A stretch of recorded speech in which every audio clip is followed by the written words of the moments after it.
बिस्मिल्लाहिर्रहमानिर्रहीम। अस्सलाम वालेकुम नाज़रीन। प्रोग्राम तिखियूं ॻाल्हियूं सां गॾु मां आहियां जो मेज़बान शौकत ज़रदारी। नाज़रीन, सिंध जी अवाम हिकु तमामु वॾे सवाली निशान जेको आहे सो उनजी ज़हन में हली रहियो आहे। इहो सवाली निशान आहे ख़ासि तौर ते निज़ाम जो। हिकु पासे असांजा तक़रीबन 90 लख खां 1 करोड़ माण्हू अञा ताईं फ्लड जे इन तबाही खां न निकिरी सघिया आहिनि, त ॿिए पासे असांजा हुक्मरान अञा ताईं इहो फ़ैसिलो न करे सघिया आहिनि त आख़िर सूबे में डिघे अरसे ताईं कहिड़ो निज़ाम राइज कजे। ऐं अॼु हिकु भेरो ॿीहर जेका नई डेवलपमेंट थी आहे निज़ाम जे हवाले सां, पीपल्स पार्टी ऐं मुतहिदा क़ौमी मूवमेंट में हिकु भेरो ॿीहर मशवरो शुरू थी चुको आहे। ऐं ॿई पार्टियूं जेके आहिनि से जेका नई ख़बर आई आहे त कंहिं नए बल्दियाती निज़ाम जेको कराची खां वठी सॼी सिंध ताईं कश्मीर ताईं हिकिड़ो ई हुजे, उन बाबति ॻाल्हि ॿोल जो सिलसिलो शुरू थियो आहे। यकीनन सिंध में निज़ाम जे हवाले सां तमामु घणनि पार्टीज़ मुख़ालिफ़त बि कई, जंहिंमें सिंध जूं क़ौम परस्त पार्टियूं सभिनी खां अॻिते रहियूं। जॾहिं कराची में हिकिड़ो निज़ाम, हैदराबाद में हिकिड़ो ऐं पूरी सिंध में ॿियो निज़ाम लॻायो वियो, तॾहिं बि असांजी क़ौम परस्त जमातुनि एहतजाज कयो। ऐं वरी बल्दियाती निज़ाम खे कानूनी शक्ल ॾियण जे लाइ बिल जे हवाले सां जेके बि ॻाल्हियूं हलियूं, उन हवाले सां बि जेके क़ौम परस्त जमातूं आहिनि उन्हनि असेंबली जो या गवर्नर हाउस जे घेराव जो चिताव बि ॾिनो। नाज़रीन, अॼु असां ॻाल्हाईंदासीं इहो सवाल खणी त बल्दियाती निज़ाम या कमिश्नरी निज़ाम, ॿिन्ही निज़ामनि जे हवाले सां हुकूमत जेको फ़ैसिलो करण वञे पई, इन में सिर्फ़ सियासी मफ़ाद हासिल करण ई हुकूमत जो टारगेट आहे, या वरी अवामी एजेंडा बि इन सॼे मशवरे में या इन सॼी ॻाल्हि ॿोल में किथे नज़र ईंदो। इन हवाले सां ॻाल्हाइण जे लाइ असांखे स्टूडियो में जॉइन कयो आहे साईं जलाल महमूद शाह साहब, जेके कंहिं तारुफ़ जा मोहताज न आहिनि, सिंध यूनाइटेड पार्टी जा सरबराह आहिनि। ऐं उनखां अलावा जेका ही कमेटी जुड़ी सिंध जे हवाले सां 1 पॉइंट एजेंडा ते जिते क़ौम परस्त मुतफ़िक़ थिया, उन जा पिणु सरबराह आहिनि। साईं, तव्हांखे वेलकम चवंदासीं पंहिंजे प्रोग्राम में। शाह साहब, सिंधी स्पीकिंग हुजे या उर्दू स्पीकिंग हुजे, ॿिन्ही पासे असांजे सूबे में हिकिड़ी तमामु वॾी बहस जारी आहे निज़ाम जे हवाले सां। पहिरियां त तव्हां मूंखे इहो ॿुधायो त तव्हां जेको कमिश्नरी निज़ाम जी ॻाल्हि कई आहे, त आख़िर छो कमिश्नरी निज़ाम बहितर आहे बल्दियाती निज़ाम खां, या सिर्फ़ सियासत में जिते इख़्तिलाफ़ राय हूंदी आहे त इहो बसि इहो हिकिड़ो मैंडेटरी थी वियो आहे त बाबा हाणे ही पार्टी जेकॾहिं ही फ़ैसिलो कंदी त इन खे न करे छॾिणो आहे? सुठो थियो, तव्हां सुवाल बि सुठो पुछियो, पर इन सम्झण जी ज़रूरत आहे त कमिश्नरी निज़ाम छा आहे ऐं बल्दियाती निज़ाम 2001 छा आहे ऐं लोकल गवर्नमेंट ऑर्डिनेंस 79 छा आहे।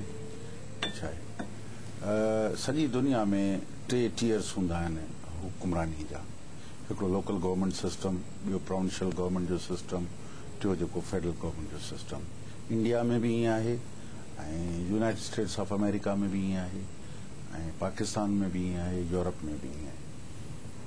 हाणे ही जेको असांजो 2001 जो जेको निज़ाम आंदो वियो हो, लोकल गवर्नमेंट ऑर्डिनेंस, उन जूं ऐं 79 जी कंपेरिजन थोड़ी करियूं, उहो आहे लोकल गवर्नमेंट जो निज़ाम, यानी मकानी हुकूमतुनि जो निज़ाम।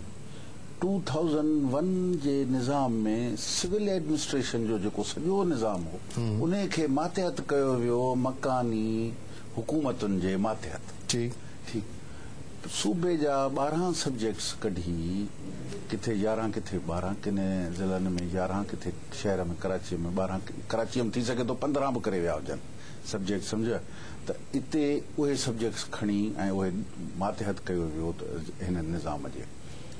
पुराणे 79 में ऐं जेको इंडिया में बि जेको आहे सो लागू आहे, दुनिया जे बेशतर मुल्कनि में लागू आहे, उन्हनि में रूरल अर्बन डिवीजन हूंदी आहे। रूरल जेके हूंदियूं आहिनि, रूरल काउंसिलुनि खे, रूरल जेके एरियाज़ आहिनि उन्हनि खे यूनियन काउंसिलूं रिप्रेज़ेंट करियूं आहिनि, ऐं यूनियन काउंसिलूं वरी ज़िले काउंसिल में जेको सो रिप्रेज़ेंट करियूं आहिनि। ऐं अर्बन एरियाज़ जेके आहिनि, हींअर मौजूदा टाउन्स ठाहिया आऊं ऐं उन्हनि जो इहो मंज़र हूंदो, टाउन कमेटी 10,000 खां मथे जेका आबादी आहे उहा टाउन कमेटी चवराईंदी हुई, उन खां मथे म्यूनिसिपल कमेटी चवराईंदी, अप टू 30,000 ऐं 50,000 जेको आहे सो म्यूनिसिपल कमेटी चवराईंदी, उन खां मथे म्यूनिसिपल कॉर्पोरेशन चवराईंदी। कराची हिन खां अॻु में बि म्यूनिसिपल कॉर्पोरेशन हो, पर उन जूं लिमिटेशन्स हुयूं त ही शहरी एरियाज़ आहिनि, उन जूं हदूं हुयूं। हिन निज़ाम जे अंदरि बहिराड़ीअ जे रूरल ऐं अर्बन खे गॾाए करे ॼण त अर्बन एरिया खे खाइण जी हिकिड़ी कोशिश कई वई कराची जे। कराची पूरी डिवीजन जंहिंमें 5 ज़िला हुआ, सही ठीक 5 ज़िला हुआ उन जो घट में घट हिकिड़ो ज़िलो हो, हिकु ॾेढ ज़िलो हो प्योरली रूरल एरिया हो, जंहिंजी अलॻि ज़िले काउंसिल बि रही है। हींअर मलीर जे नाले में कहिड़ो बाबा, या त जे डिस्ट्रिक्ट गवर्नमेंट तव्हां सिस्टम था करियो त डिस्ट्रिक्ट जे अंदरि तव्हां गवर्नमेंट ठाहियो, या वरी जे भला ईअं नथा करियो म्यूनिसिपल कॉर्पोरेशन ई ठाहियो। हलो कॉर्पोरेशन करे लिमिटेशन सां अधु करियो, बाबा हिन शहर जूं ई लिमिट्स आहिनि। बाक़ी जेके रूरल एरियाज़ आहिनि उन्हनि खे रूरल काउंसिल्स में हलणु ॾियो, डिस्ट्रिक्ट काउंसिल में हलणु ॾियो, जेके उहे पंहिंजे ज़रूरियात मूजिबि उन्हनि खे हलाइनि। शहरी एरियाज़ पंहिंजे करे आहिनि। त हिन निज़ाम जे अंदरि जेका वॾे में वॾी तबाही थी हिन निज़ाम जे मातहत, उहा इहा थी त कराची जेको उन वक़्तु करोड़ जे लॻभॻि हिकु शहर हो 98 जी आदमशुमारी मूजिबि, उनखे हिकु ज़िले में कयो वियो। उन्हनि जी 5 ज़िलनि जी इंतिज़ामी जेका शिकिल आहे ख़तम थी वई। हाणे उनजा नुक़सानात छा थिया? नुक़सानात इहे थिया त हिते 5 ज़िलनि जे लोकल गवर्नमेंट जे मातहत कयो वियो सभिनी इदारनि खे।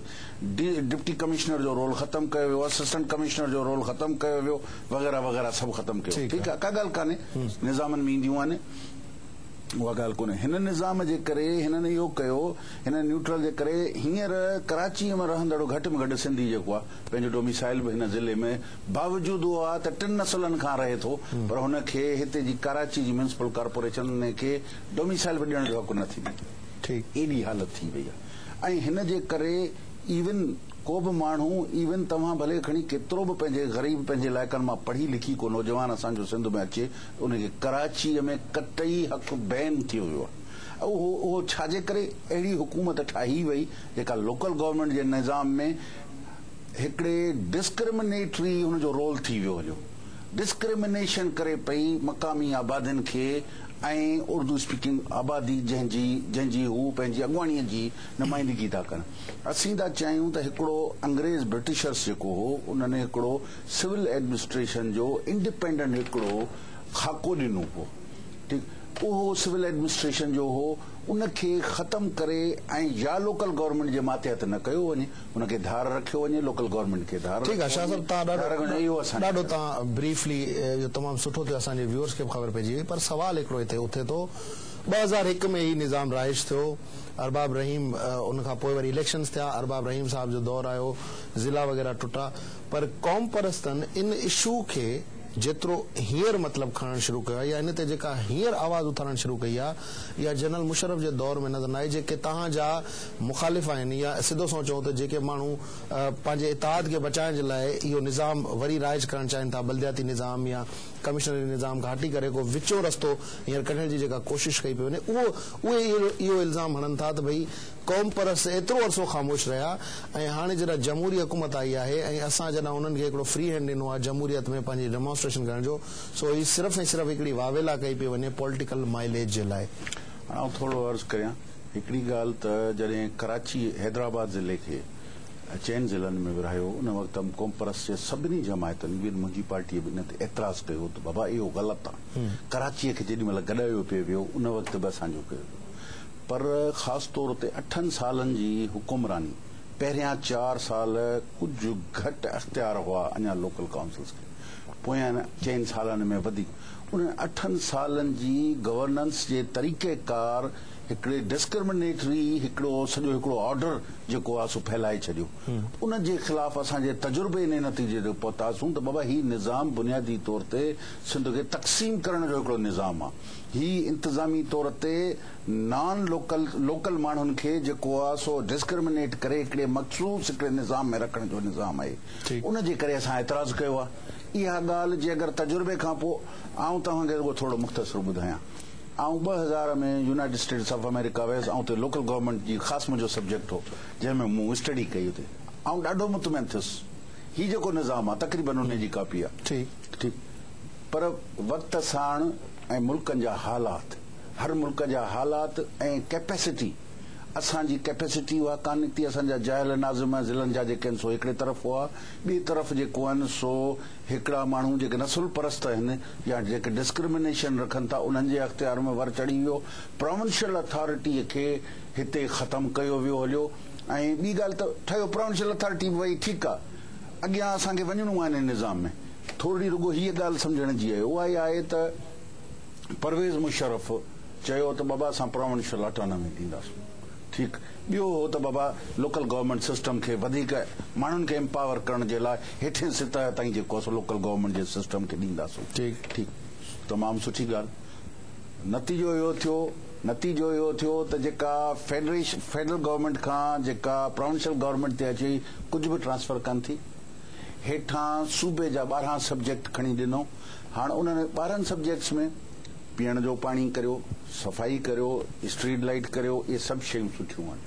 डेवलपमेंट करियो, इहा बि सुठी आहे ज़िले लेवल ते, छो त उन जी हिकिड़ी इवेंट डेवलपमेंट थिए थी। ठीकु आहे, जीअं बि करे था।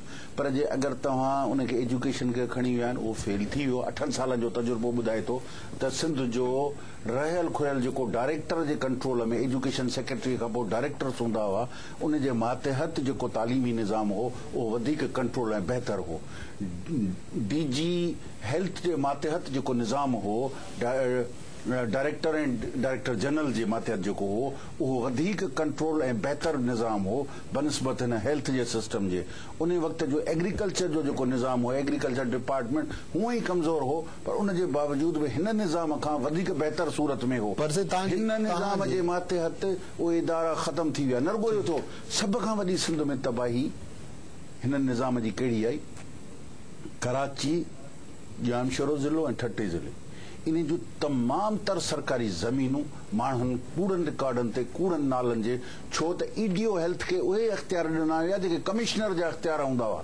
त कमिश्नर हिकिड़ो सीज़न्ड ऑफिसर हूंदो जेको हेठां प्रोसेस थी असिस्टेंट कमिश्नर खां वठी कमिश्नर थींदो, त लैंड जा जेके केसिस आहिनि उन्हनि खे ईअं मतिलबु जीअं हींअर ज़लील कयो वियो आहे, अहिड़े नमूने सां न कंदो। तव्हां जेको जवाबु ॾिनो इन मां इहो लॻे थो त निज़ाम में बुराई कोन्हे, निज़ाम खे जेके माण्हू इम्प्लीमेंट कनि पिया उन्हनि जी नियतुनि में खोट आहे। न ॾिसो इम्प्लीमेंट, अगरि कमिश्नरेट निज़ाम अचे बि थो त कामोरो जेकॾहिं बदनीयत हूंदो त उन जा अफ़ाल बि साॻा हूंदा न।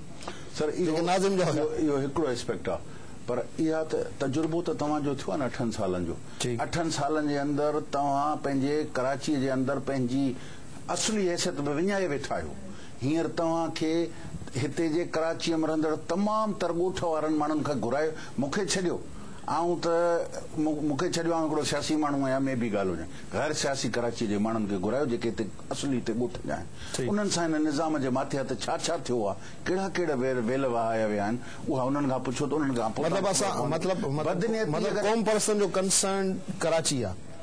कराची हैदराबाद मेन फोकस असीं सम्झूं था त कराची जे अंदरि जहिड़े नमूने सां 5 ज़िलनि जे अंदरि 5 ज़िलनि जो जेको निज़ाम हो अॻे, उन में थोरी घणी हिते जी मक़ामी आबादी जेका असुली हिते जी इंडिजिनस आबादी आहे उन जी एक्सेस हुई गवर्नमेंट में।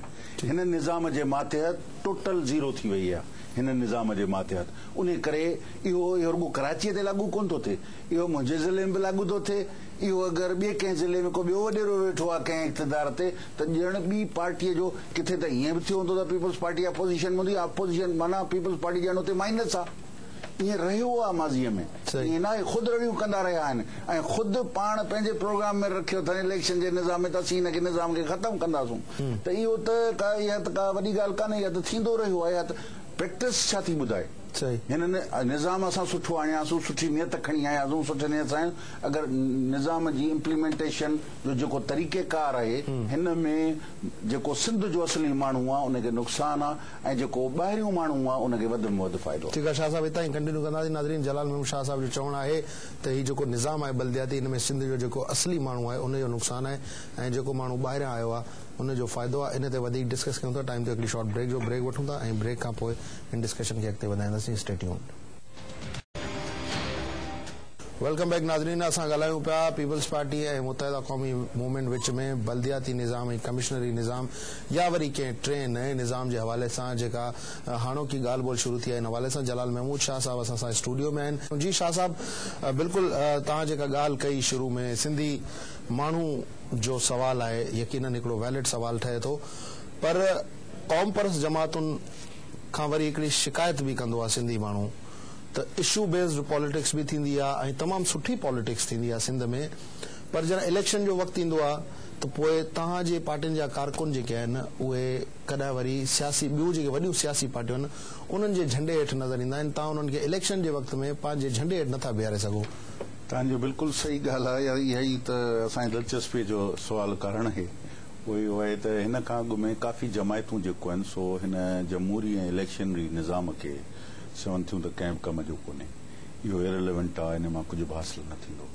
हिन वक़्तु सिंध यूनाइटेड पार्टी असीं पंहिंजे पार्टीअ जे प्रोग्राम ते आहियूं, पार्टीअ जे झंडे ते आहियूं ऐं उन तहत ईंदासूं ऐं न रुॻो ईंदासूं पर काफ़ी हद ताईं कामयाब बि आहियूं। त हींअर क़ौम परस्त इन तरफ़ सोचे रहिया आहिनि त वोट जो जेको अख़्तियार आहे इहो बि असांजे मक़सद में असांखे इहो बि हिकिड़ो तव्हां वटि हथियार आहे, जेको बि ज़रूरी न आहे त तव्हां बंदूक हलाए सभु शइ वठो, ज़रूरी न आहे। हीउ बि हिकिड़ो मेथड आहे, डेमोक्रेटिक प्रोसेस जो हिकिड़ो मेथड आहे जेको दुनिया जो रिकग्नाइज़ड आहे। इन में बि असांखे सपोर्ट करियो। काफ़ी हद ताईं हाणे उहे दुरियूं इन ॻाल्हि ते कन्विंस थी वयूं आहिनि, बावजूदि केतिरियूं वयूं आहिनि जेके आज़ादी पसंदि दोस्त आहिनि उहे चवनि था त असांजो मुकमिल नज़रियो न आज़ादी आहे, उन जे बावजूदि बि असीं सम्झूं था त ही बि जेको आहे फोरम जेको आहे किन ग़लति हथनि जे जेको आहे उन जे बहितर इहो आहे त कंहिं कॉम्प्रेस दुरियुनि वटि हुजे। त इहा हिकिड़ी पॉज़िटिव उमेद हाणे फ्यूचर में छा को एमएमए टाइप कौम परस्तनि जो इतिहाद ठही सघे थो इलेक्शन जे ॾींहंनि में? असांजो हींअर सपना जे नाले सां हिकिड़ो इतिहाद अॻी आहे जंहिंमें जेके जमहूरी सियासी न इलेक्शन ताईं इहो इतिहाद में बि इहो बि हले, थी सघे थो अञा वसी तर थिए। इहा ॻाल्हि सम्झो, अञा बि थी सघे थो त वसी तर थिए, अञा बि के अलायंसिस ठहनि, अञा बि के ॻाल्हियूं थियनि, पर इहा ॻाल्हि आहे त हींअर उहो उन तरफ़ पेशकदमी आहे जेका अॻु में कान थी सघंदी। हींअर उन तरफ़ बहितरीअ जे क़दम आहे। तव्हां चयो त रुॻो इशू बेस्ड तव्हांजी सियासत आहे, उनजो आउं जवाबु ॾियां। न मां चयो जीअं तव्हां हिकिड़े इशू ते तव्हां इकट्ठा थी विया हो।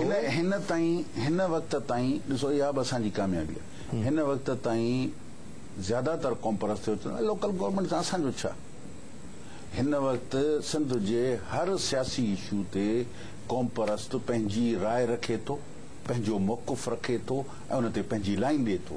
अॼु असीं हीअ जेका ॾियूं पिया लोकल गवर्नमेंट जे निज़ाम ते त असां वाज़े आहियूं, तमामु क्लियर आहिनि, थारोली स्टडी कयो आहे इन्ही निज़ामनि खे ऐं उन खां पोइ ऐं ॿी थारोली स्टडी रुॻो कोन कयो आहे, किताब रुॻो कोन पढ़िया अथऊं, तजुर्बो एक्सपीरियंस जेको थियो आहे उन मां जेको बि कुझु ऑब्ज़र्व कयो अथऊं उन जे बुनियादनि ते असीं किन जे लाइ सुवाल उथारियूं था, एतिराज़ उथारियूं था ऐं ॻाल्हियुनि खे करियूं था त हीउ बाबा मजमूई तौर ते सिंध जे माण्हुनि जे लाइ नुक़सानकार साबित थियो आहे, न के फ़ाइदेमंद।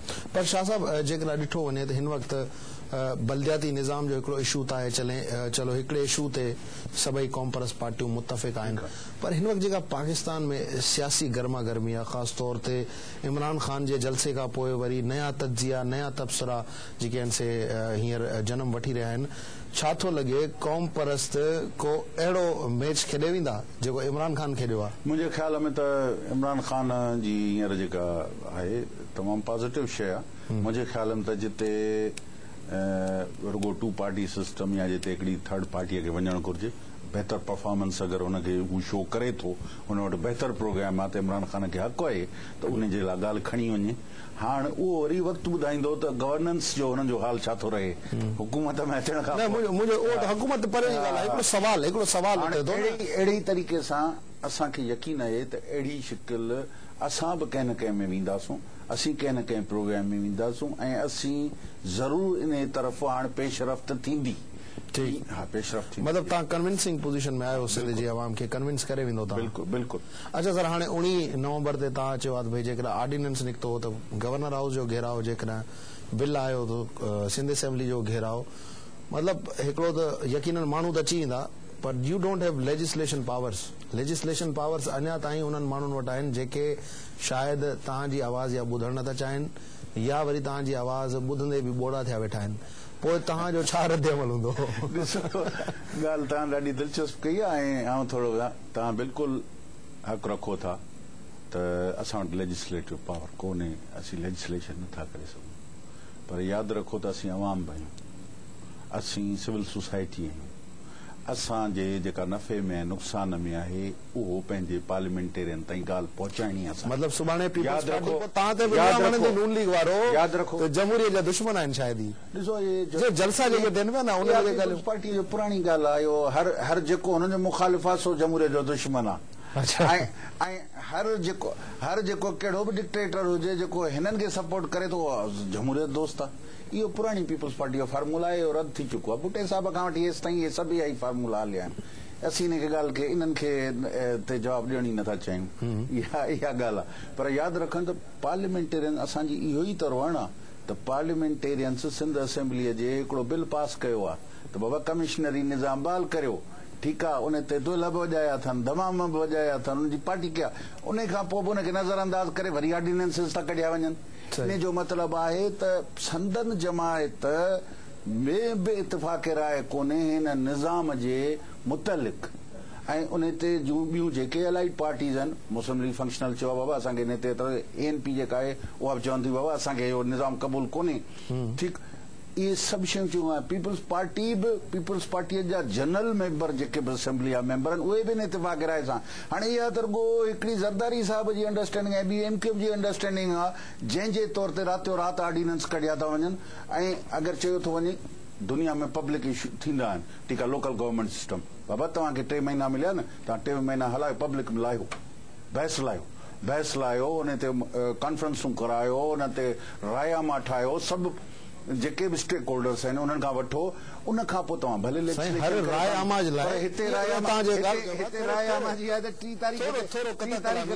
थोरो हिकिड़ो सवाल इहो ॿुधे त हिते रायआमा जो इहा हालत आहे त हिकु भेरो रुॻो रायआमा वरिती वेंदी आहे इलेक्शन्स में, पोइ असां वटि मैंडेट अची वेंदो आहे।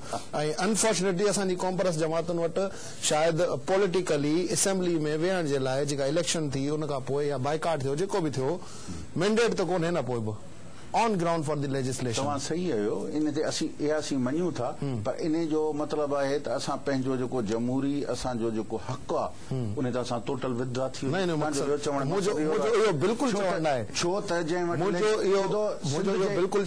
जे मेंबर वटि तारीख़ी तौर ते यादि रखणु घुर्जे, सिंध असेंबलीअ जे मेंबर वक़्तु उन वक़्तु बि लेजिस्लेटिव अख़्तियार हो जॾहिं हुननि 1 यूनिट खे पास कयो, सही यादि रखो, ठीकु। ऐं पोइ वरी उहा बि तारीख़ उनखे वरजाए थी जॾहिं इन्हनि सभिनी असेंबली मेंबरनि जे पुटनि माफ़ियूं वरितियूं हुयूं अवाम खां, असां ग़लती कई, असांजे वॾनि ग़लती कई। इहा ॻाल्हि आहे त छा अगरि का बि पार्टी, का बि हुकूमत, का बि असेंबली ग़लती करण वञण रोकिजे त असांजो कमु न आहे त उन्हनि खे रोकियूं?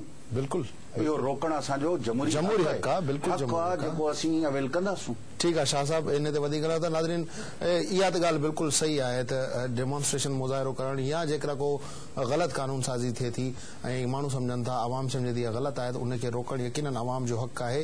पर हिते हिकिड़ो सवाल इहो बि उथे थो जेको शाह साहब खां असां पुछंदासीं ब्रेक खां पोइ, त जेकॾहिं पीपल्स पार्टी एॾे वॾे इख़्तिलाफ़ खां पोइ नून लीग सां मीसाक जमहूरियत करे सघे थी, MQM सां इतिहाद करे सघे थी, ANP सां इतिहाद करे सघे थी, त पोइ सिंधी ॻाल्हाईंदड़, सिंध जा रहंदड़ क़ौम परस्त छो मुफ़ाहिमत जी धारा में न पिया अची सघनि? इहो सवाल असां जलाल महमूद शाह साहब खां पुछंदासीं, पर हिकु ब्रेक खां पोइ। Stay tuned and keep watching our show. Welcome back नाज़रीन, जलाल महमूद शाह साहब सां असांजी ॻाल्हि हले पई बल्दियाती निज़ाम जे हवाले सां ऐं पीपल्स पार्टी MQM जे हवाले सां जेका अॼु मीटिंग थी आहे, मशवरो थियो आहे, इन हवाले सां MQM जो मौक़िफ़ मालूम कंदासीं। असांखे टेलीफोन लाइन ते जॉइन कयो आहे MQM तरफ़ां सिंध असेंबली जूं MP आहिनि हीर सो साहिबा। अस्सलाम वालेकुम हीर साहिबा।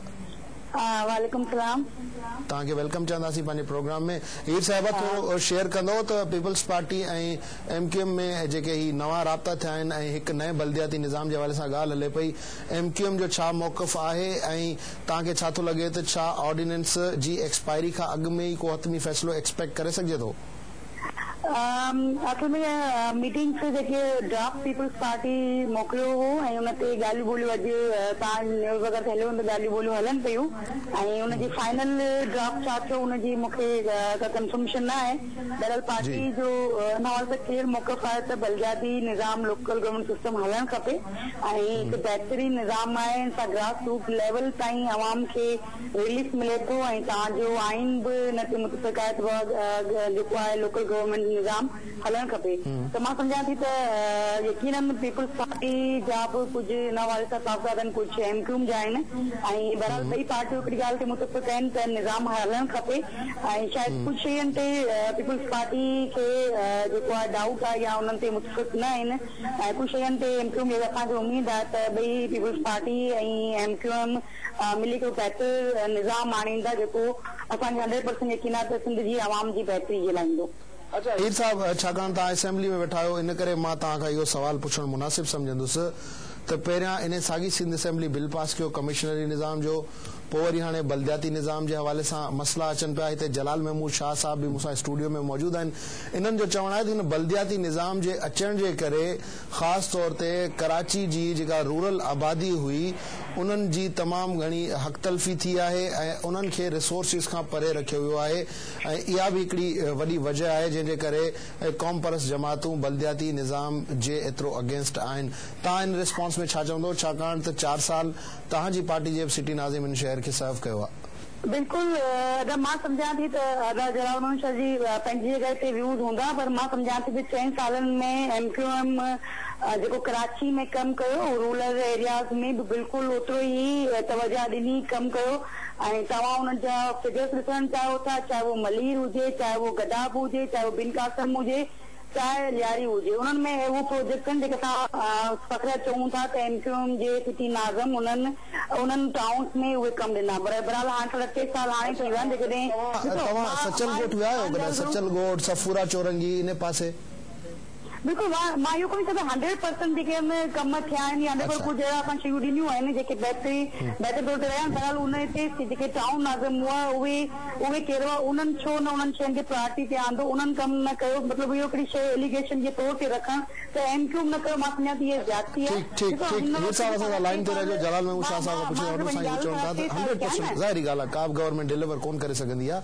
तव्हां इन ते छा चवंदो? चवंदा असां कम कयो आहे, तरक़ी थी।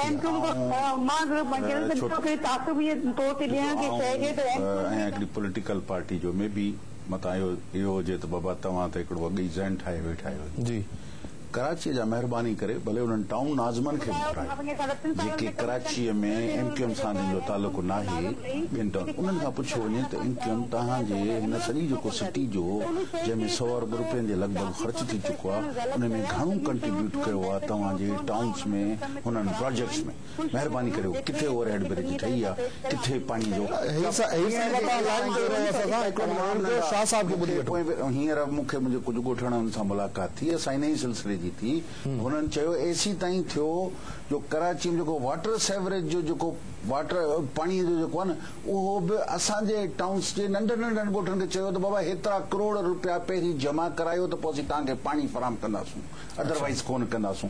इहा मुंहिंजी राय न आहे, आउं चवां थो त इहा ई टाउन नाज़मनि खां पुछो, मूंखे छॾियो, उहे त आहिनि जेके नुमाइंदा रहिया आहिनि, त उन्हनि खां पुछो त उहे कीअं उन्हनि सां कीअं बिहेव कयो वियो आहे। अच्छा हीर साहिबा, शाह साहब जो चवणु यकीनन तव्हां नाज़िम त न हुयो, पर बीइंग अ रिप्रेजेंटेटिव ऑफ मुत्तहिदा क़ौमी मूवमेंट शायदि तव्हां हिन सवाल जो असांखे कुझु जवाबु ॾेई सघो।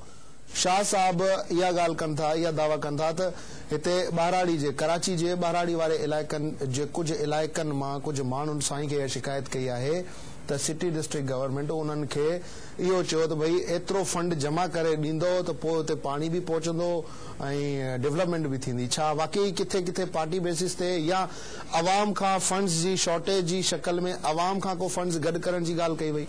न, मूंखे अदा हिन हवाले सां का बि इंफॉर्मेशन कोन्हे। थी सघे थो जलाल साहब वटि अहिड़ी का शइ आहे त मां बीइंग MQM जी रिप्रेजेंटेटिव मां चवंदी त उहे शयूं अगरि हूंदियूं त असां बहितर तौर सां हल करे सघूं था। बहरहाल MQM जी इहा पॉलिसी न आहे त ॻोठ में कमु करिणो आहे, शहर में कमु कोन करिणो आहे। पार्टी जी कोशिशि आहे शहरी देर जेको तफ़रीक़ आहे उन ख़तमु करण जी भरपूर कोशिशि कई आहे। बहरहाल कमु करण जी ज़रूरत आहे ॻोठनि मंझि, पर सिर्फ़ु इहो मुफ़ाद सोच रखी त MQM आहे शहरनि में करे बि ॻोठनि में कोन थी करे ऐं ॿियूं पार्टियूं कमु कनि थियूं, त मां सम्झां थी हीअ हिकिड़ी ग़लति परसेप्शन न आहे। मां फ़ख्र में चवां थी 4 सालनि में MQM चाहे वो कराची जे शहरी ॻोठनि जो हुजे कमु कयो आहे। तव्हां ॿुधायो हाणे कमु छा थो थिए? हिन वक़्तु त तव्हां ॿुधायो न फुल फ्लैग CM आहे, मिनिस्टर लोकल गवर्नमेंट मिनिस्टर जेको आहिनि उहो सिंधी आहे, त पोइ छो कोन थो ॻोठनि में वञे, छो कोन थो कमु करे? बिल्कुलु सही ॻाल्हि चई आहे तव्हां। हींअर को कमु कोन पियो थिए, उन जे बावजूदि बजाइन जे तव्हां अपोज़िशन में अचो ऐं इहा ॻाल्हि कयो, तव्हां हुकूमत में वेठा आहियो, साॻियो वज़न तव्हांजे मथे ते बि अचे थो।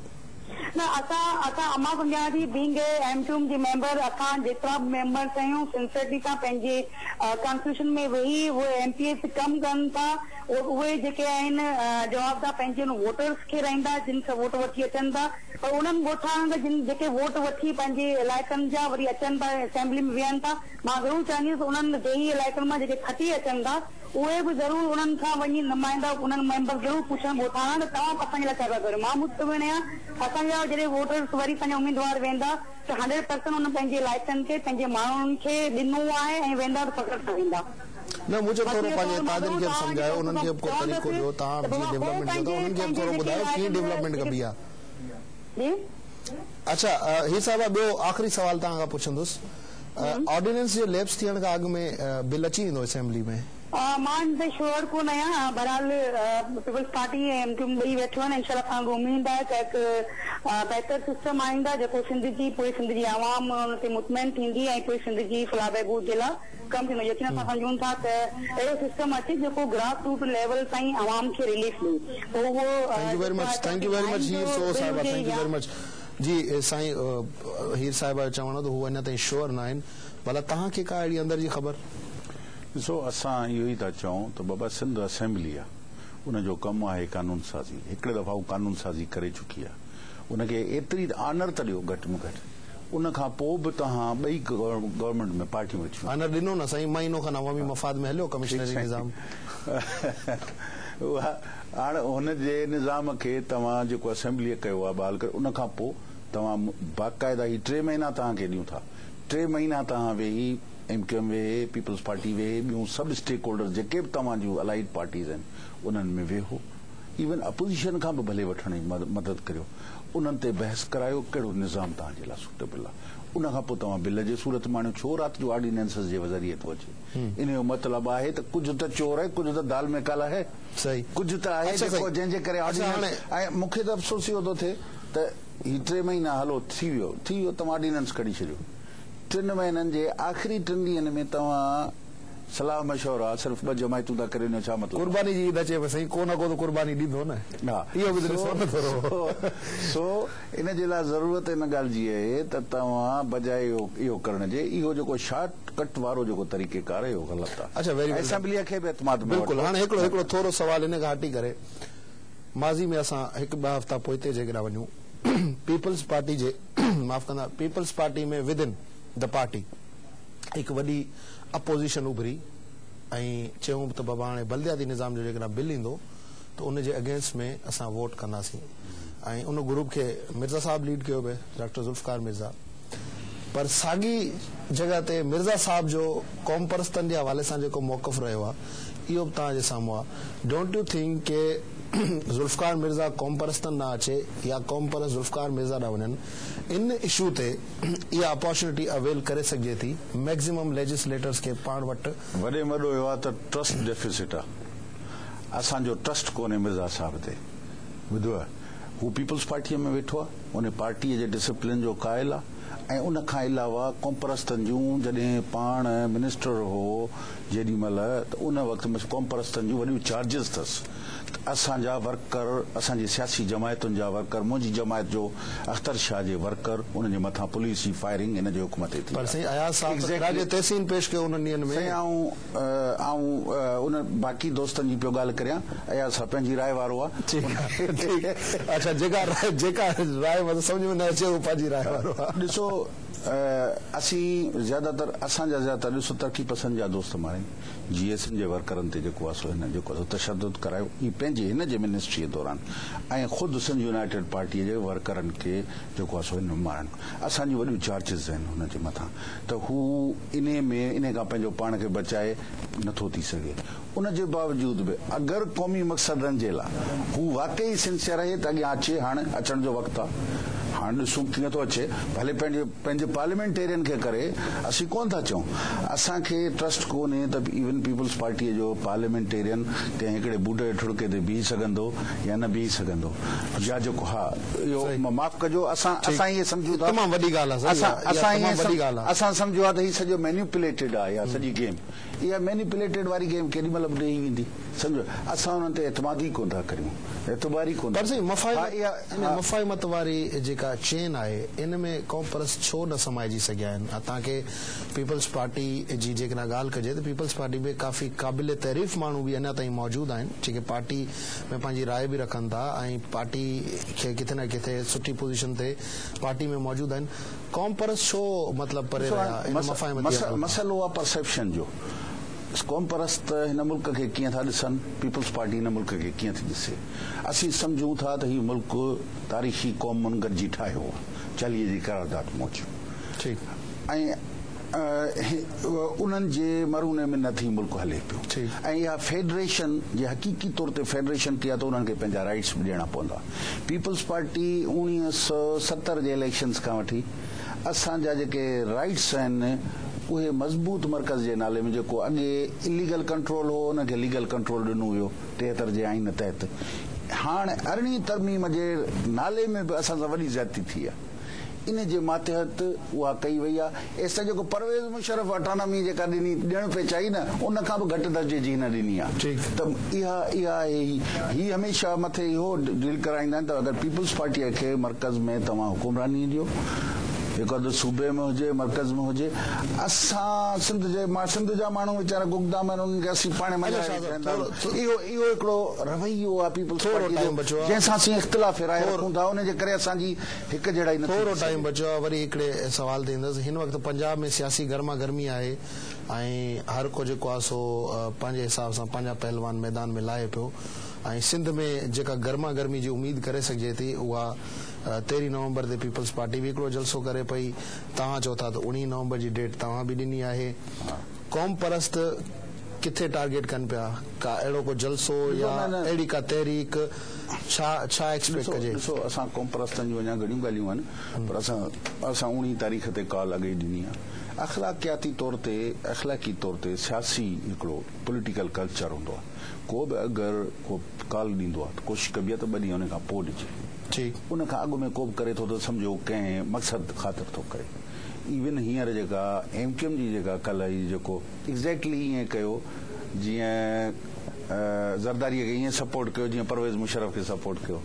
हाणे वॾे में वॾो चयो ईअं थो वञे त MQM वॾे में वॾो ही बलदियाती निज़ाम में कीअं बि इनखे बचाइण चाहे थी, उन जे लाइ ज़रदारीअ खे बार्गेनिंग जे तौर ते या एतमाद जो वोट ॾिए थी। इहा ॻाल्हि थिए थी, पर उन जे मक़सद लाइ पीपल्स पार्टी वरी उन ई ॻाल्हि खे वरी सेकेंड करणु चाहे थी। मूंखे लॻे ईअं पियो, ज़ाहिर तौर ते ॾिसूं त छा थो करे, पर मूंखे ईअं लॻे थो त वरी राति विच में को ऑर्डिनेंस करी वरी उन ऑर्डिनेंस खे सपोर्ट करण जे लाइ अहिड़ो प्रोग्राम पियो करे सिंध जी अवाम उनखे टोटल मुस्तरद करे छॾींदी। यादि रखो, जेकॾहिं बलदियाती निज़ाम ते MQM पीपल्स पार्टी खे चेकमेट ॾेई थी वञे त छा सिंध में क़ौम परस्त जमातूं हिकु डिघी तहरीक हलाइण जो इरादो रखनि थियूं? ॾिसो, बलदियाती निज़ाम बि हिकिड़ो नुक़्तो आहे, हिन निज़ाम जो हिकिड़ो नुक़्तो आहे। ॾिसो, हिन मुल्क में हिकिड़ो इशू कोन्हे, ही त लोकल, असां त रुॻो इहो था चऊं हिकिड़ी सादो फार्मूला आहे त बाबा बलदियाती निज़ाम ओवरराइज कयो जेको पाकिस्तान जे बाक़ी सभिनी सूबनि में थिए, सभिनी में हिकु जहिड़ो थिए। छो इहो छो सिंध जे ख़ुशूसी, सिंध जे बि ख़ुशूसी शहरनि सां ख़ुशूसी हालात लागू कनि? इहो परवेज़ मुशर्रफ त करे सघे थो, पर पीपल्स पार्टी जेका सिंध जी नुमाइंदा वोट करे थी, उहा हुननि खे इहो अख़्तियार छो थी ॾे त कराचीअ जे 1.5 करोड़ जी आबादीअ खे तव्हां हिकिड़ो ज़िलो करे? तमामु सिंपल सवाल आहे, बराए महिरबानी सिंपल जवाब ॾियो मूंखे। जेकॾहिं MQM पीपल्स पार्टी खे मञाए थी वठे इन ई निज़ाम ते थोरी घणी तब्दीली सां, छा 19 नवंबर खां पोइ सिंध में बि तहरीकूं हलण शुरू थी वेंदियूं? ॾिसो, मुंहिंजी ॻाल्हि इहा आहे, ॾिसो बुनियादी शर्त आहे त 5 ज़िला छा कराची जा बहाल थियनि था, हैदराबाद जी वापसि पोजीशन बहाली, ॿियनि निज़ाम जी ॻाल्हियुनि ते ॻाल्हियूं थी सघनि थियूं। इन्हनि ॿिनि ॻाल्हियुनि जे ते हैदराबाद ऐं कराची जी ओरिजिनल पोजीशन इहो बुनियादी नुक़्तो आहे। लोकल गवर्नमेंट जो ही जेको सिस्टम आहे उन में थोरो 19-20 असां चाहियूं था, 80 क़ौम परस्त चाहियूं था रूरल अर्बन। कराची हैदराबाद जी पुरानी पोजीशन बहाल जेकॾहिं नथी थिए कंहिं बि नए बिल जे ज़रिए या नए निज़ाम जे ज़रिए त छा सिंध में तहरीकूं हलण शुरू थी वेंदियूं? असांजी 19 तारीख़ खां शुरू थींदी तहरीक, अॻियां वधी बि सघे थी ऐं उनखे अॻियां उहो वरी असांजी गॾियल इतफ़ाक़ी राय सां थींदो त उनखे केतिरो अॻिते खणी वञे। मतिलबु तहरीक शुरू ज़रूर थींदी 19 खां। जेसि ताईं के राब्ता वाब्ता नथा थियनि हुक्मराननि तरफ़ां एसि ताईं इहा तहरीक हलंदी जी?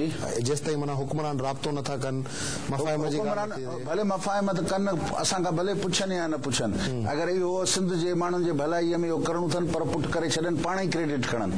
ॾिसो, असेंबलीअ जो क्रेडिट खयों तो हिननि वॼाया, शाबस असां ॾिननि।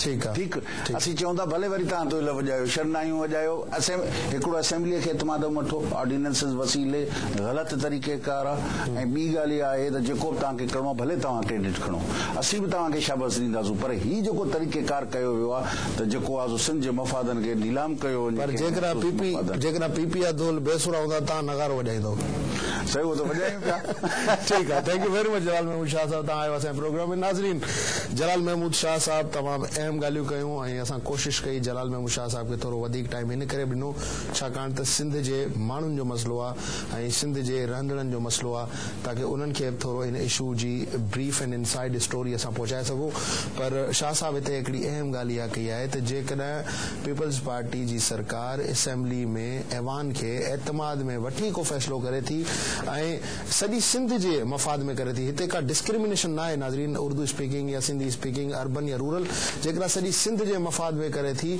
त शाह साहब जो चवणो आहे त उनजो क्रेडिट ज़रूरु पीपल्स पार्टी खे मिलंदो ऐं पोइ जेकॾहिं पीपल्स पार्टी हिन ते दोल वॼाईंदी त शाबाश ॾींदा पर जेकॾहिं पीपल्स पार्टी जो दोल बेसुरो हूंदो त पोइ कॉम्प्रेस जमातूं बे नगारो वॼाए सघनि थियूं तिखियूं ॻाल्हियूं में एतिरो ई शौक़त ज़रदारी केंद्र प्रोग्राम ते ॾींदा इजाज़त अला भाई।